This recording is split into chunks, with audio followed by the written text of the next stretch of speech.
Hi, today we're looking at the GXP app that is on all of the department-issued cell phones. We're just going to be doing a quick tutorial on it. It's really easy and straightforward, but just giving a little bit of information to make it make a little bit more sense to everybody. So, you can find the app on your phone. I'm not sure what page it's on your actual phone, but it's going to be this little blue looking icon that says GXP on scene. We can go ahead and open that up. And mine has facial recognition set on it to be able to log in. So when I first open it up, I see the map of everything. I think the other option, if it opens up, I'm not sure if it always does the map or if it goes to this kind of home page that has all the other information as well. But starting, it is the map. You can zoom out and see that this shows everywhere. All of the schools, you can see a lot of the schools in Wisconsin. All of the Wausau school districts are mapped. We got a grant to do this. They are all mapped, each floor. I believe it's also including the roof, and then it's called like a macro level, so it shows the parking lot and immediate surrounding areas outside as well. So you can zoom in on where we are in Wausau, and you can see some of the other people. Well, right now it's just Shrimp is logged in. You can see where Shrimp is on the map. When everybody's logged in, you'll be able to see kind of where everybody is, so it makes a little bit more sense. You can follow them or look at them specifically when it comes to if there's an incident, like an active shooter kind of thing at a school. So we will give an overall basis, and then I can talk a little bit more about the maps specifically. So if we go back to that little home screen, under the view area, it says maps, logs, files, overlays, reports. I'm going to ask that everybody just ignores the logs, files, and reports. This is a nationally used application, so there's other things that people have used for training that are completely irrelevant to any of us, so just ignore them, don't touch them, just leave them alone. The overlays are all of the locations that have been mapped. It's just significantly easier to see all of the mapped buildings in the map actual view itself. That's just another place where you could go to download them. Say you're looking for something specific and it's not showing up, you can go there.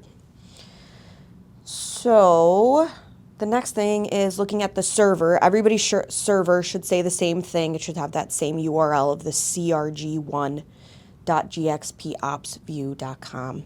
If it doesn't, make sure to copy exactly as it looks on the screen and then put it in. And then it will prompt you to log in with your username and whatnot. I can assist you, or Nano or Kylie can assist you with trying to get logged in if you have issues. There's a toggle button on the on-off. Right at that server, that's just turning off the server so it's no longer active. There's really no reason to necessarily do that, except if you do download some maps that you don't like, because the maps do get saved on the app and on the phone. If you download a map that's, for whatever reason, you want to take it off of the screen, you can toggle it off, and it gives you an option to delete the data, which once we download a actual app or a map, I'll show you what that looks like. The profile there, ignore that. There's nothing you can really do to change it. I guess if it's not accurate, just make sure to tell Kylie or Nino.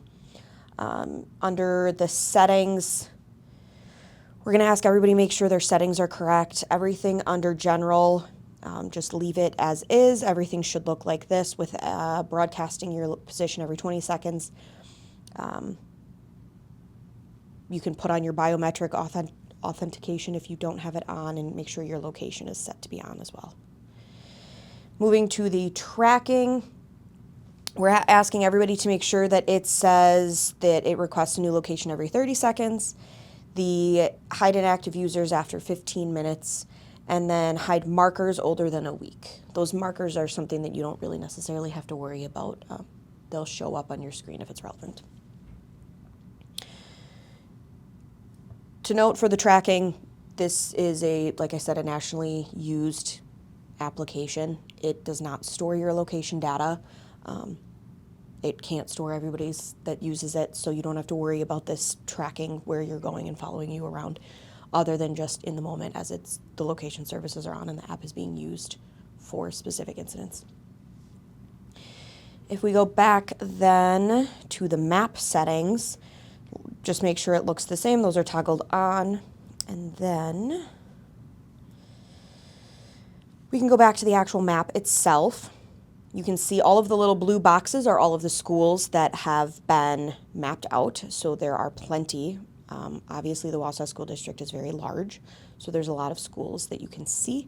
There's, I believe, some extra ones that are mapped in there as well. I believe there's at least a church or two that are in there as well that took it upon themselves to take care of that. So if we just go and zoom in, we'll pick Wausau West just because Shrimp is there so we can look at that one. So when it comes to downloading a map, you click on that outer blue box is going to be that macro level where it shows like the parking lot and surrounding areas. As you can see, it's relatively large. So it shows up to West Randolph Street and then south of West Wausau Ave. It shows a good general area in case there is an incident to be able to see where everybody is and what is immediately surrounding it. So if you click on the school for West, on that blue box, you'll see that you can download floor 1, 2, 3, and then the macro. So you can just go select, hit the download. You can see the blue bar along the top moving as it's downloading. Once you have the map downloaded, it's immediate. It shows up right away. But while you're waiting for it to download, it does take a few seconds, if not a minute, to actually get to download. So we're asking everybody to make sure to go through and download all of the schools for the Wausau School District. So if you are asked to go assist at any of the schools, you don't have to wait for that download, the lag time, especially say if you don't have great service. It's going to take longer, and just download all of them right away so that you have all the floors. It's really cool when it comes to all of these because you can see, I mean, it shows that there's even construction of where it is in the building. And then it's accurate where you can see pretty well where Shrimp is in West right at this very moment. So say there is an incident, the reason that we like this so much is that, say our radios don't work that well in schools, let's be honest, especially if you're, like say in a gymnasium, whether it's loud or just because we don't have the great reception for the radios, especially if it's an older brick building, like Franklin for say, that you don't have great radio service, but if you log onto this app and the maps are downloaded, you can see where everybody is, especially if it comes to there being something where you need to find somebody. It's pretty dang accurate where you can get down to the specific room or the area in the school that somebody is. So we ask that you download all of them. There's multiple floors for each of the schools, and then there's that macro level, like I said. So I'll show you what it looks like for that macro level. Again, you can see how long it takes to just download that, and that's in the PD with Wi-Fi. So we want them all downloaded for everybody ahead of time.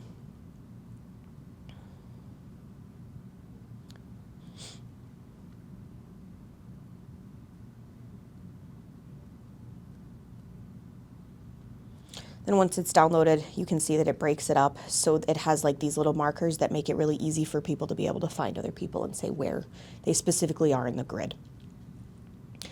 And again, there's also the different floors. So you can see first, second, third floor.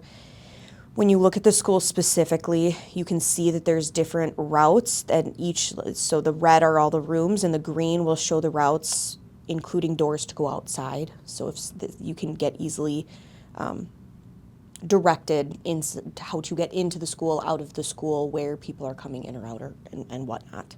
So it's a fun app to be able to use and play around with and see all of the stuff that we have. So going back to if you say download something that you didn't mean to, or if you need to delete for whatever reason, if you toggle that server button off, it does ask and prompt you to delete the downloaded overlays before signing out. Traditionally, we're going to ask everybody just leave everything the way it is, and you don't necessarily need to use that toggle button at all, but just leave everything. But say if you're having an issue with space or something, I'm assuming Kylie's already going to be involved, but that is how you can free up some of that. So we're going to hit no to download or to deleting that, and then it just toggles back on. So the next thing, that's pretty much everything when it comes to that app specifically. The next thing is making sure everybody's settings are correct for location services. So if you open up your settings, you go all the way down to the apps.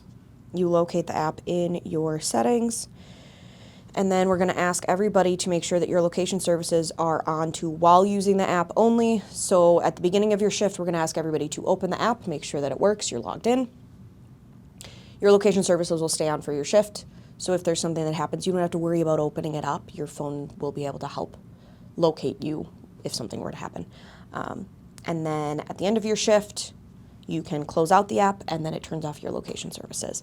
Everybody's phones should be staying here for the most part at the end of the shift anyways, but to keep it from being an obnoxious bogged down amount of people all showing at the PD, closing out that app is the easiest way of making it more digestible to look at. So make sure that your location services are on like that. Otherwise, everything else should be pretty much the same. You can turn on your Face ID if you want. Otherwise, that is pretty much the gist of the app. If you have questions, you can definitely come to me or Nano or Kylie. A lot of the SROs have also been playing around with this app for the last few months when it first got introduced. And we can try to help, especially if you have any issues logging in. Nano's your guy to go to. Otherwise, that should be everything that you need to know. And have fun.